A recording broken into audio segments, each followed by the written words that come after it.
From LinkedIn News, I'm Leah Smart, host of Everyday Better, an award-winning podcast dedicated to personal development. Join me every week for captivating stories and research to find more fulfillment in your work and personal life. Listen to Everyday Better on the LinkedIn Podcast Network, Apple Podcasts, or wherever you get your podcasts.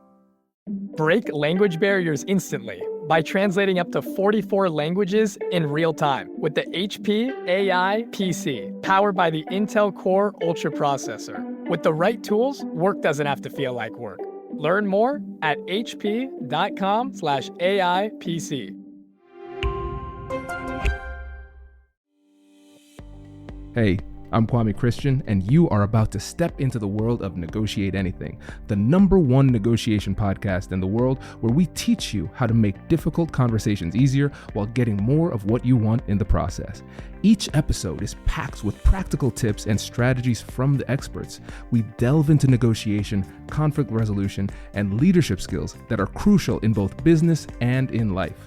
Whether you're closing a deal, managing a team, or navigating personal relationships, Negotiate Anything provides you with the tools you need to succeed.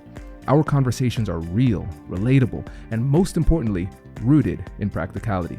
So if you're ready to transform your conversations and elevate your negotiation skills, join me on Negotiate Anything. Subscribe and listen on Apple Podcasts, Spotify, or wherever you love to listen. Let's make every conversation a winning negotiation. Hey everyone, it's Kwame Christian, host of Negotiate Anything, asking you to please do not skip forward because this is not a commercial. Okay, I've got something for you.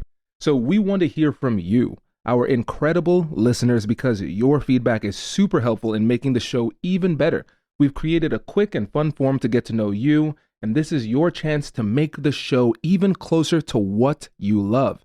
And here's the best part. If you fill out the form before December 31st, 2024, you'll be entered into a raffle to win a signed copy of my book delivered straight to your door. It only takes a few minutes, and your input will help to shape the future of Negotiate Anything. Find the form in the description of this episode, and we'll announce the winner in January. Who knows? It might be you. Thanks for helping us to make the show even better and even more connected to you. Good luck in the raffle. Hey listeners, welcome to our private convo. It's me and Jewel. Jewel, welcome to the show. How about you start off by telling the listeners about yourself and what you do?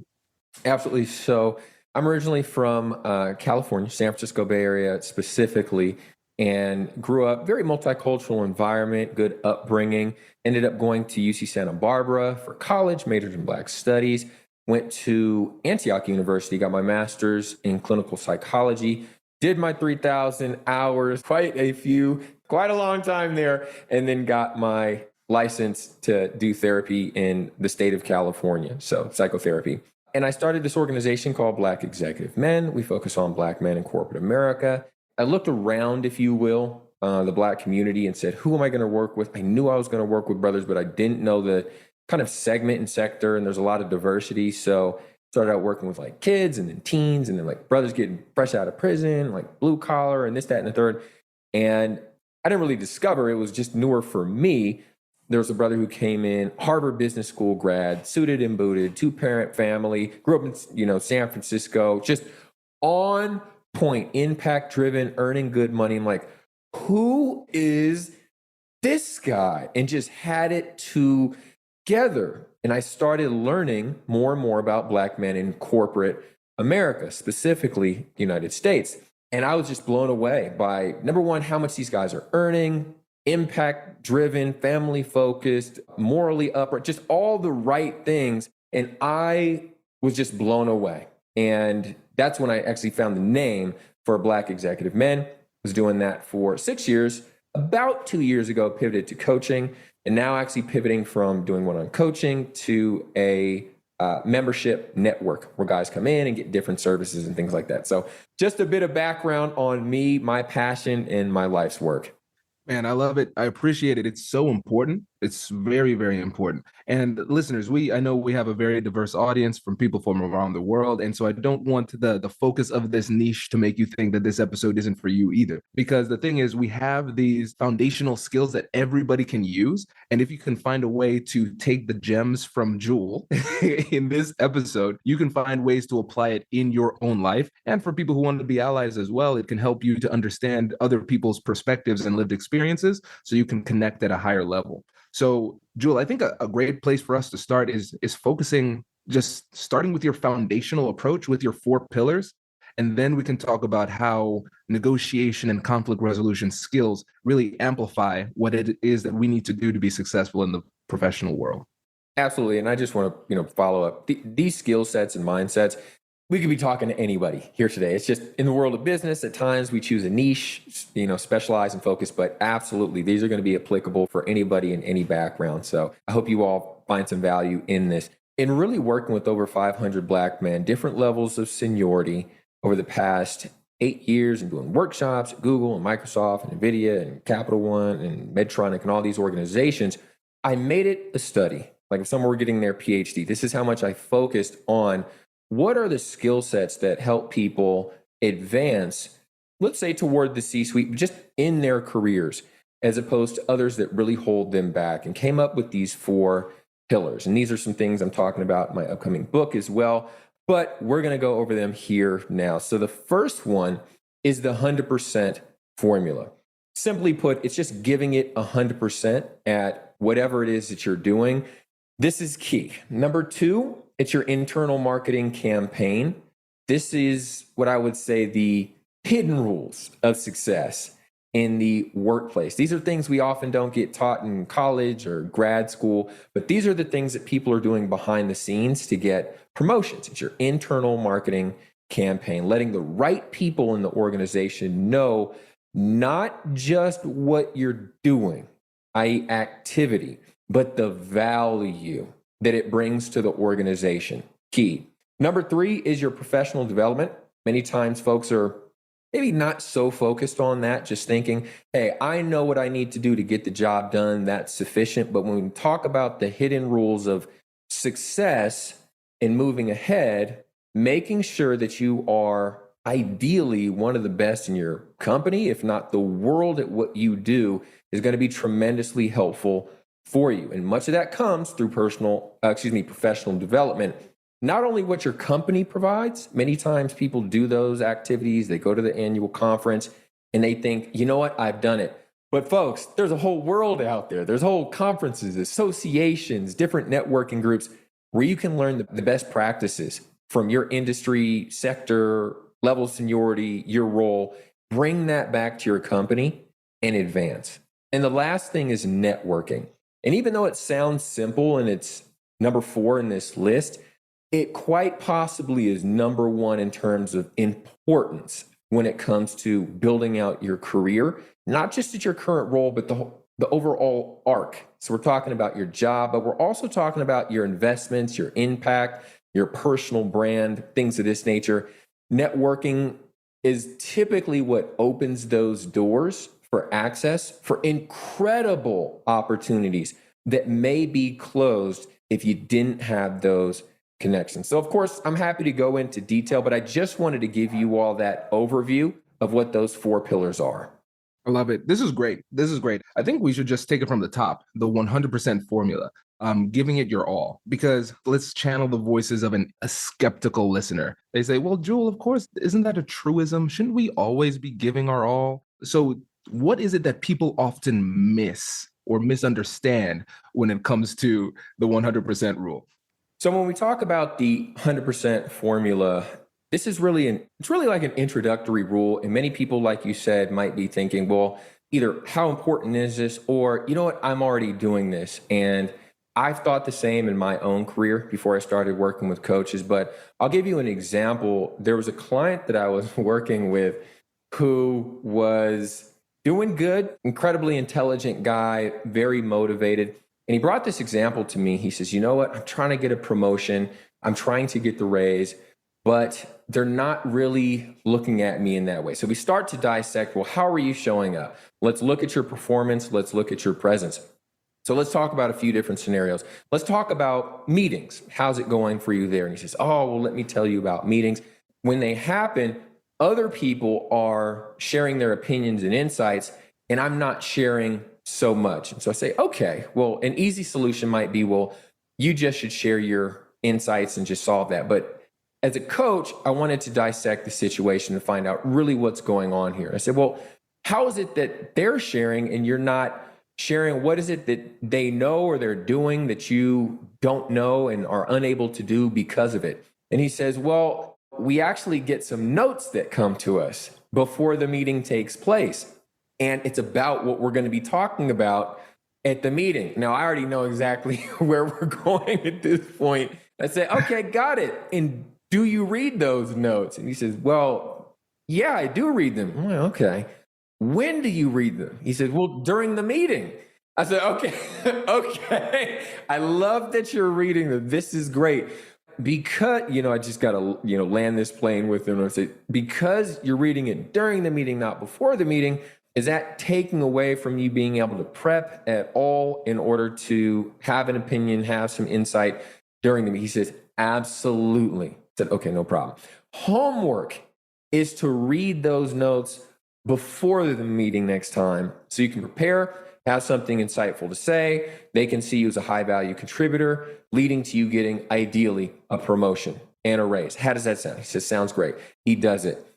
They love it. He's finally contributing and they're starting to look at him in a positive way. This is over the course of the next 2 or 3 weeks. So even though he thought he was doing 100%, we were able to find out that there were areas that he was actually, and I know this may sting a little bit, but we're just going to kind of look at it from just a purely coaching lens, was underperforming, not even compared to other people per se, just compared to what he could bring to his role and to the perception of him, which is key in his business. So that's an example of the 100% formula. It's a very simple concept, but when we put it into action, we can uncover all of these potential blind spots where we can actually do more. Oh, this is great. I love this for several reasons. First of all, listeners, I want to make sure that you recognize this point. Jewel just gave us a masterclass in coaching, because what you said, Jewel, as you were going through that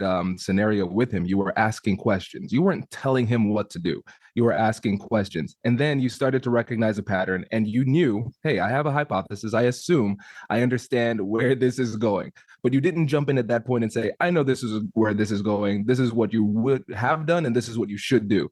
You still kept on asking questions, leading him to this conclusion and showing him the respect of allowing him to tell his story, not you tell his story to him for him. And then you got him to that point where he came to the conclusion himself because of the incredible coaching questions that you asked. So I think this is something important that us as everyday negotiators should keep in mind.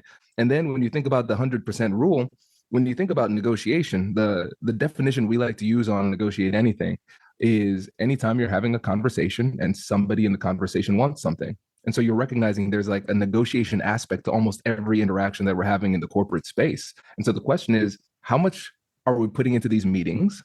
Are we putting 100% into these meetings? How much are we putting into every single conversation? Are we taking the time to prepare for these individual conversations? And you're recognizing how this flows really organically into the other pillars, like the internal marketing campaign. You are your own major marketer. And we're missing out on these marketing opportunities by not taking advantage of these everyday negotiations. Hello, my friends. Before we get back to today's episode, I want to ask you a question. Have you ever wondered how to elevate your team's negotiation game and how you can help the folks on your team have better, difficult conversations? At the American Negotiation Institute, we offer transformative keynotes and workshops tailored to empower professionals with top-tier negotiation and conflict resolution skills. Whether it's a keynote for your next event or hands-on training for your team, we've got you covered. Don't just negotiate. Master the art with the American Negotiation Institute. Click the link in the description to find out more. Elevate, negotiate, and succeed.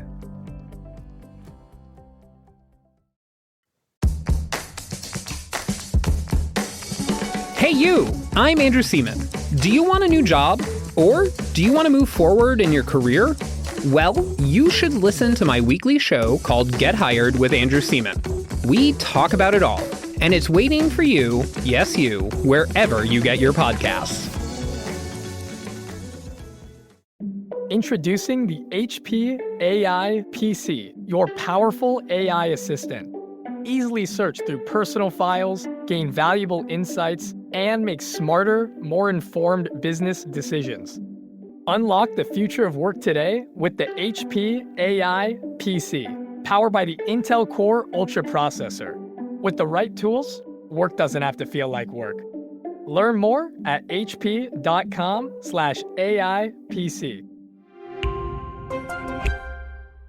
Yeah, and I mean, beautiful segue into the internal marketing campaign. And when I think about internal, I think about your organization that you're at. It's what I want you all to keep in mind.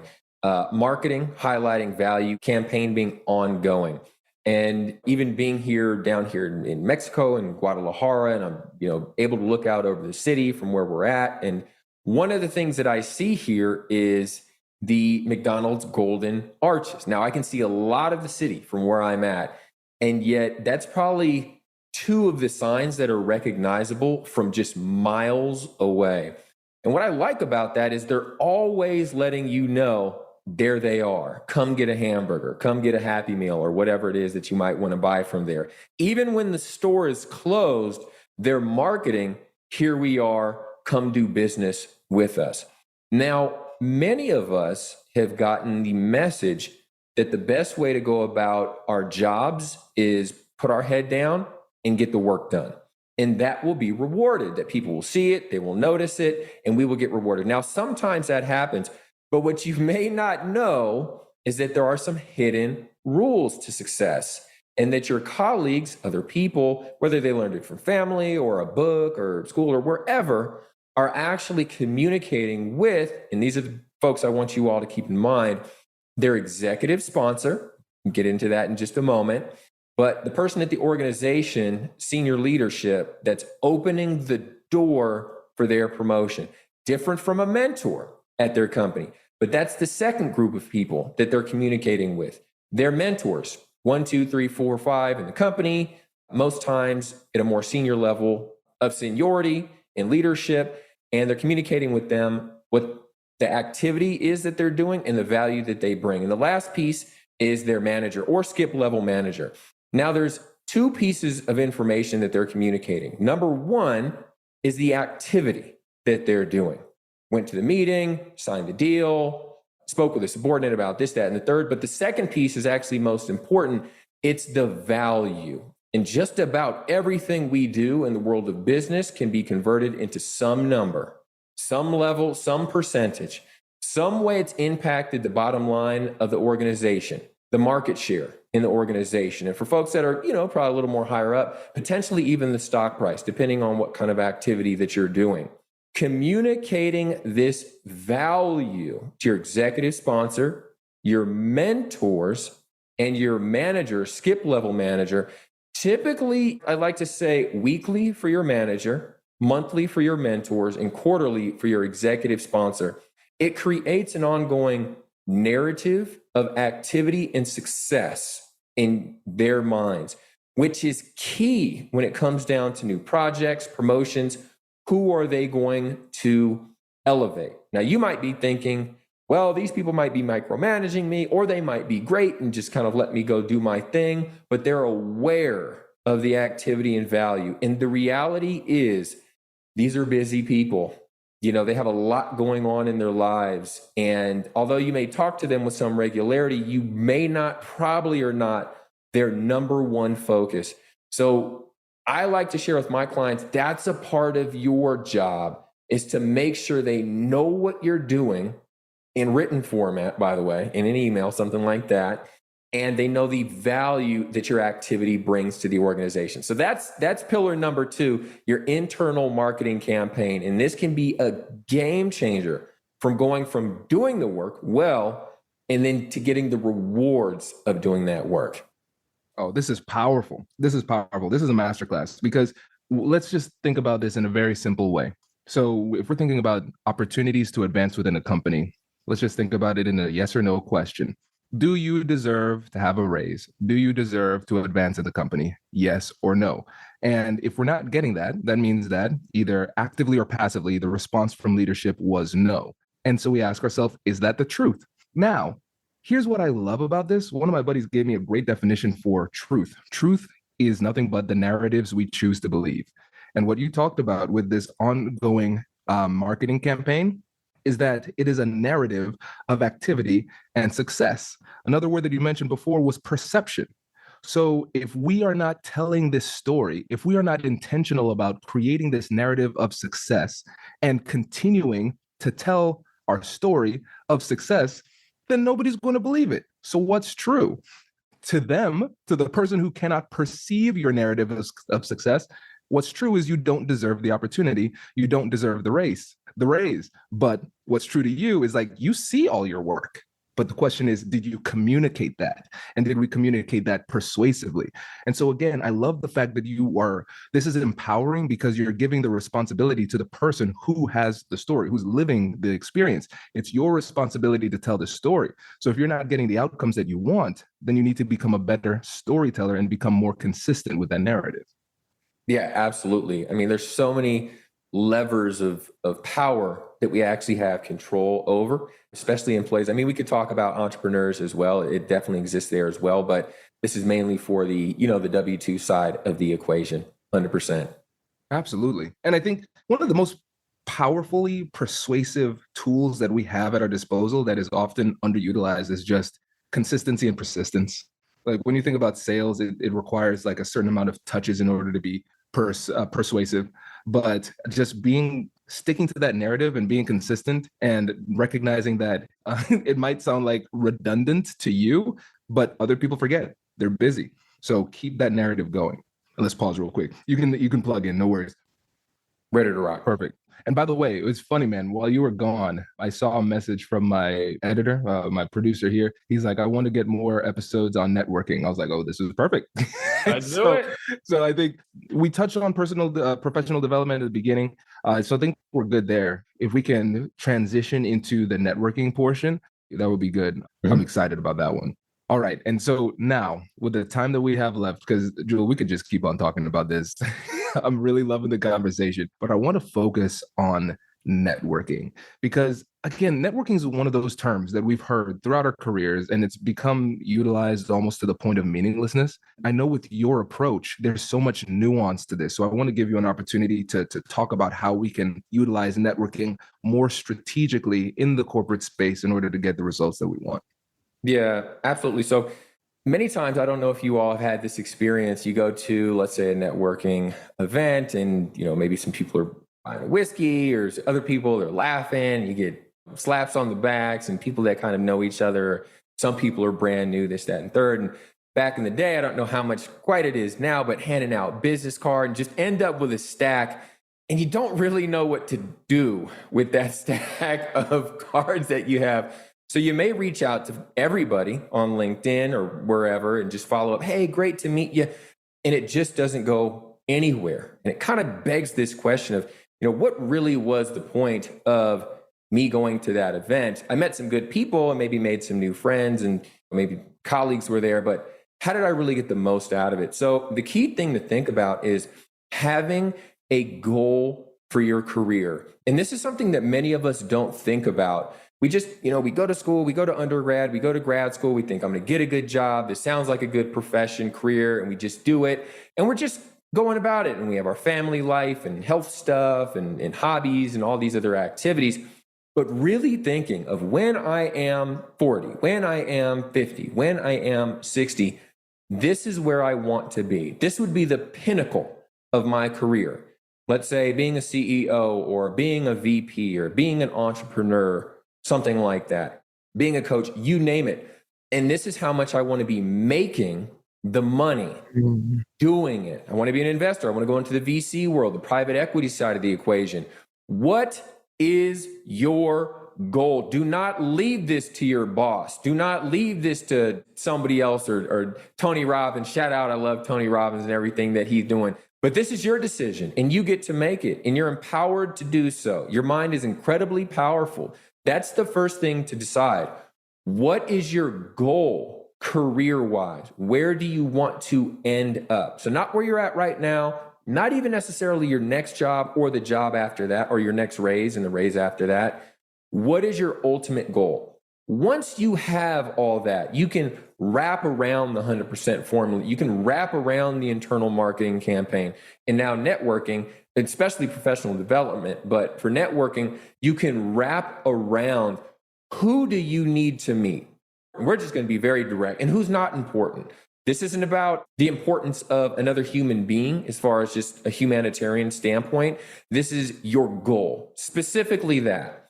Who is important for you to know and have a professional relationship with that can open doors, coach you, mentor you, provide you with insight on how to get to that goal.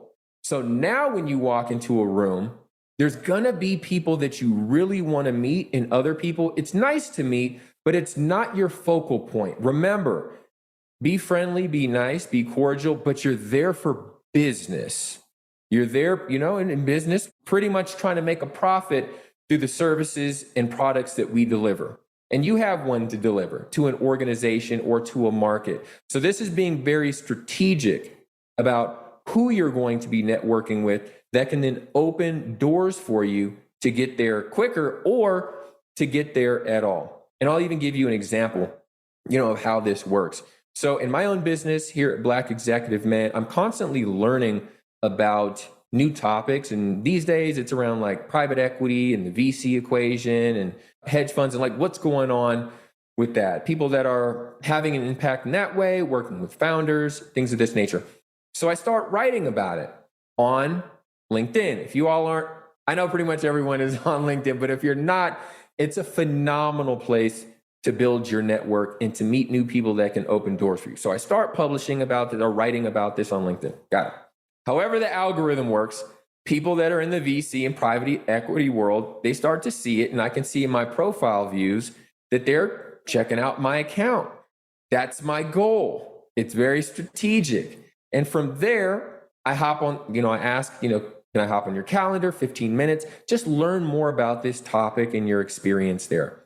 Many people are happy to help. I hop on their calendar. These are people who, Harvard MBAs, MIT, Yale, you name it, Oxford, you name it. The next thing I know, I don't know these people at all. Next thing I know, I'm on a conversation with them and I'm just talking to them, picking their brain, learning from the inside. What does it take to run a $100 million fund? Folks, my background is in psychotherapy. I've never been to business school. It's important, but secondary, because networking can open up doors to rooms that you normally would not have access to, people that are willing to bring you in. And that is the power of networking. Now, with that information, I get to bring that back to my community. I get to build out my own career, see if there's a future for me in that space or not. But all the access to whatever industry level seniority, it's all there for you. But the key is to decide what you want to do. Then you can put your networking strategy to use to get there. And with this, what you said here, Joel, my favorite word was strategy and strategic, because everything you said was so intentional. And I see this in negotiation all the time too. You might have somebody who has incredible skills and great tactics, but if they don't have an overall strategy or a clear goal, negotiate effectively in the negotiation, get exactly what they want, and it could be not only unhelpful, but maybe harmful because they didn't think about the direction that they actually want to go outside of the negotiation. And so what we're moving from here is just tactical thinking to strategic thinking. Because if any of the listeners are like me, as you were talking about the networking, I realized sometimes the problem is that you're just in the wrong rooms. It's not that the networking doesn't work or you had the conversation the wrong way. You were just networking in the wrong space with the wrong people because it wasn't strategic. You were just thinking tactically. You're saying a tactic for my career is networking. Here's a random networking event. Here I am. And so if we start to think more strategically about it, now we can piece this together in a way that actually takes us to where we want to go. Absolutely. I mean, if your goal is to get to the C-suite and you're hanging around product managers, program managers, I mean, that's good to have your kind of level of seniority cohort, but what if there's programs that can help you to become a C-suite leader? You should probably should be networking in those circles. Or there's an opportunity at your organization to get mentored by somebody that's a VP or an SVP. You definitely want to take advantage of these opportunities and probably start networking less on how to advance your skills as a product manager, program manager. Very important. But if you have your goal in mind, you can kind of met out what opportunities you should be taking advantage of to help you get there quicker, if at all. Because sometimes people have a goal, but they don't do the activities in order to get there and they fall short. Networking is one of the best ways to get there. And just, can I add one more piece of the puzzle here? Absolutely. So the corporate world, it's kind of like a club. I don't know. You could think of it like this, go back to maybe third grade, and there's the treehouse clubhouse, and you got your buddies and they're in there. And then there might be another kid who, I don't know, you don't really know that well. And there's a question of, does he belong or not? Or should we let him in or not? And whether that's nice or not is secondary to just the way of the world of business. If your goal is to get into that clubhouse, and that is in many ways how the business world works. It's a club, different businesses, higher levels of seniority, certain circles. It works like that. It's a club, and networking well can open those doors for you to enter into conversations in deals and opportunities that would not be on the table for you. You just would not even know about them if you were not in that circle. So that's why I say, even though it's number 4, frankly, you could be mediocre in a fantastic circle and have more opportunities coming to you than being phenomenal at a circle with limited opportunities in terms of results. Brilliant. You're spot on, man. And especially when you think about this as it relates to marginalized communities. You might be racial minority, you might gender minority, whatever it happens to be in that space. You recognize a lot of times we focus on the bias, we focus on the bad. Oh, this is working against me. But now we're recognizing that through the power of networking and through the power of negotiation, now we start to generate positive momentum and generate those biases in our favor. When you break it down, trust is just a positive bias. If we think about bias as a subconscious preference toward something or a subconscious prejudice against something, bias should be an integral part of our strategy, no matter who we are, because there's no such thing as neutrality. Understanding that psychologically, let's just say, all right, cool. So an integral part of my professional strategy should be to get as much positive bias ethically as I can, moving in my favor. So like you said, this is more important than the skills, because there are so many times where people look at somebody on the news, somebody who's getting an award, and then you say, that person is objectively bad at what they do. How in the world are they so successful? And then we say, oh, that it's bias, it's prejudice, whatever it happens to be. Okay, how do you get that working for yourself? You network, you create these connections, you put yourself in these rooms, people become familiar with you. They start to know, like, and trust you. And now when these opportunities come, now they come your way because you're on their radar and they like you. And so when you're recognizing this, you say, oh, now this is how I can blend psychology with negotiation skills, with networking as well, because now you can use those negotiation skills to ask questions in a nuanced way to make people feel safe, gather information, and you can use that information to find new opportunities. So all of this comes together. Yeah, absolutely. Yeah. And I just love the negotiation take on it, how everything can be seen through the lens of negotiation, like all of these different pieces, and just how it constantly plays a part. And even in all of this as well, there's ways to, and this is, definitely not where I'm definitely not an expert in this realm, but to negotiate to get more out of it or come up with less in the deal. These are all many deals that are happening. That's just why I think what you're talking about is so important here. And just going to add a side note, I just love studying your material that you put out and applying it to my own life in different ways and tweaking what I'm doing as well. So thank you for this. Hey, man, my pleasure. This was great. I appreciate this. The work you do is so important. So keep it up. And I want to make sure that you have an opportunity to remind the listeners about you, your company, and your upcoming book and how they can get in touch with you. Yeah, absolutely. So the best way to get in touch with me, I'd say probably just reach out to me on LinkedIn. My name is Jewel Love, JEWELLOVE. You can also head to blackexecutivemen.com. That's our website. It's spelled exactly how it sounds. You can learn more about the community there that we're building. And if it speaks to you, go ahead and apply on that website. And as far as the book, Born Driven, the Executive Blueprint for Black Men in Corporate America, that's due to come out in July. So I'd say check my LinkedIn page for that, because I'm going to be advertising it and celebrating it left and right there. Awesome, man. Hey, we appreciate you. And thank you again for coming on the show. This was a masterclass. Thank you. Wait. Now, before you sign off, I have something to tell you that I've never told you before. Just kidding. I've told you before, but you should listen to it again. I want you to know about Negotiate Anything Premium. Imagine all of the things that you love about our traditional feed, plus so much more. I know you like our traditional feed because you're at the end of the episode.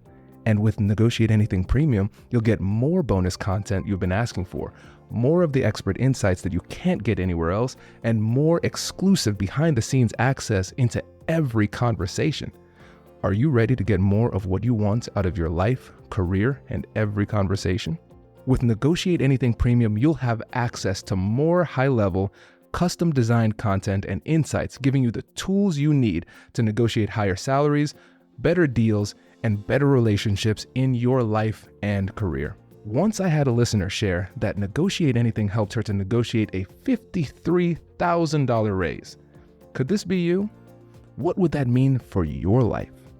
I've seen firsthand the impact this model has had on my life and the lives of my corporate clients, and I am confident that it can do the same for you.